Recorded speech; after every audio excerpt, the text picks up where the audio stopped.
My name is Nangamso. I'm 12 years old and I live in Khayelitsha. Where I go to school is Broedans Primary School in Malibu. When I start getting sick, in weekends, in holidays, I used to go to my granny's house.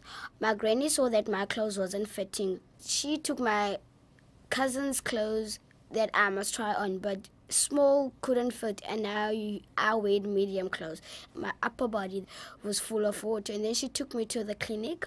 After she took me to the clinic, there was a nurse there.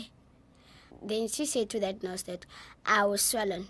That nurse didn't see that, and then I said to myself that nurse not supposed to work there because I also see that I'm sick. And then after 3 days, my granny took me again there, but that nurse wasn't there. There was another nurse working there. My name is Nontombi Mdani. I'm 49 years old. I'm a mom of Nangamso. What did they do by the clinic? They do tests and then they transfer her to Khayelitsha Hospital. What did they do in Khayelitsha Hospital?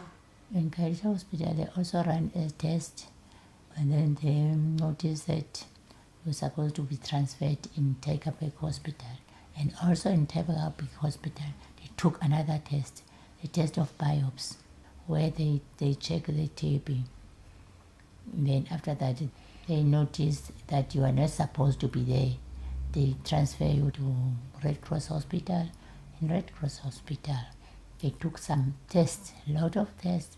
Then after that, they noticed that you are a patient with SLE.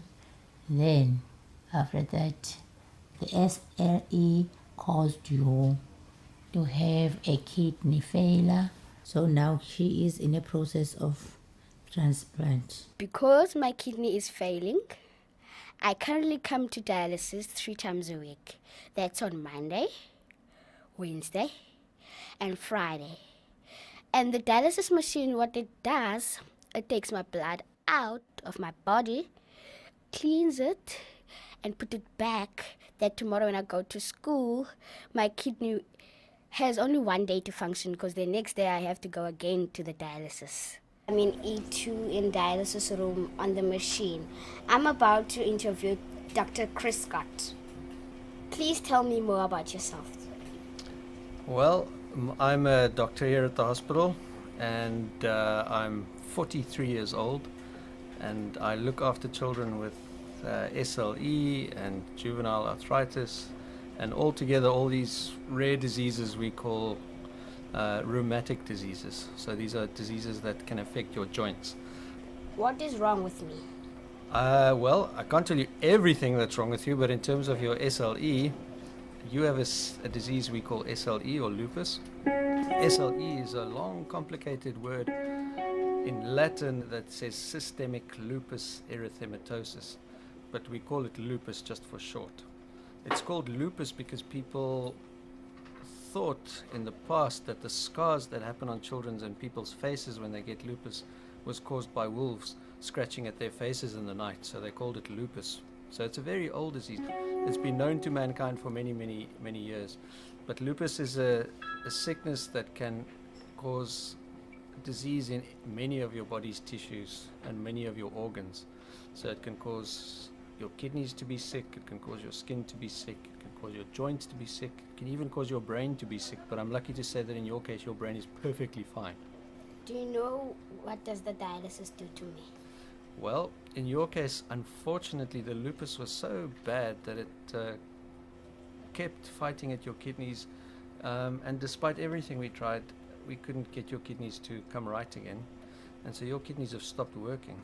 And now, your kidneys are the parts of your body that help you to get rid of water and that help to get rid of specific kind of salts and also other things that are like poisons in your body need to go out through the kidneys. And so if you can't pee, all of those things stay in your body. If you can't make urine, then you can't pee, then all of those things stay in your body. And what dialysis does is it takes over the role of your kidneys. So instead of your kidneys doing the cleaning of all the water and the things that need to come out, all the salts and the poisons and so on, we take your blood and we run it through this machine that's so noisy on, there it goes, as if responding to my question. This noisy machine then takes your blood and filters it. And it takes out all of those poisons and all of that water, which we can then throw in the sink. Is there something else you want to say?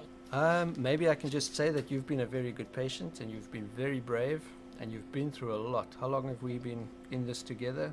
Probably since 2013, so that's 5 years almost that we've been going through this together, and it's a long, hard battle, and you've never lost hope, and you've always been courageous, and you've always been very strong.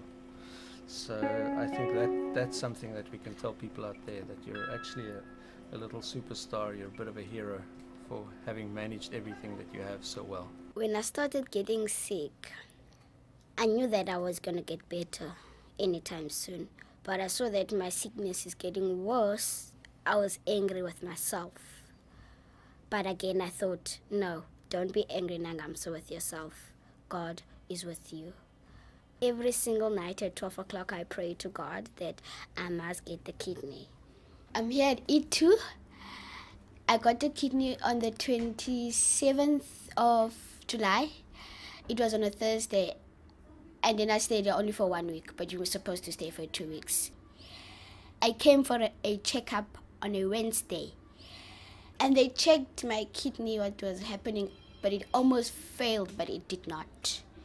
So now I'm here because of that. And I'll just sing you a short notice. How can I repay you? Oh Lord, how kind you are. Thank you.